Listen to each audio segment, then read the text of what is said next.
A4C all for Christ. విగ్రహారాధన జోలికి వెళ్ళొద్దు, నిగ్రహాన్ని కోల్పోయి పాపం చేయొద్దు. ప్రార్థన. ప్రేమమేడ కృపామేడ మా ప్రియ పరలోకపు తండ్రి, సర్వశక్తిగల మీ నామమునకు స్తుతులు స్తోత్రములు దేవా.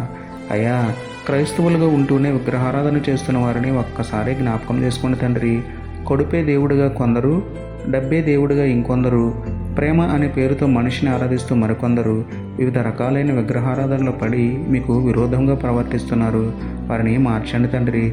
డబ్బు ఉన్నప్పుడు సుఖము కోరి డంబము చూపకుండా, ఆహార పదార్థాలను బట్టి కొడుపే దేవుడిగా ప్రవర్తించకుండా, ప్రేమ పేరుతో మనిషిని ఆరాధించకుండా, నిగ్రహాన్ని కలిగి మమ్మల్ని మేము ఉపేక్షించుకుని మిమ్మల్ని వెంబడించే పరిశుద్ధ జీవితం మాకు అనుగ్రహించమని వేడుకుంటూ, నిజ దేవుడైన మీకే స్తుతులు చెల్లించుకుంటూ, నమ్ముట నీ వలననైతే నమ్మువానికి సమస్తమును సాధ్యమే అన్న విశ్వాసంతో యేసయ్య పరిశుద్ధ నామములో ప్రార్థించి పొందుకున్నాము పరమ తండ్రి. ఆమేన్.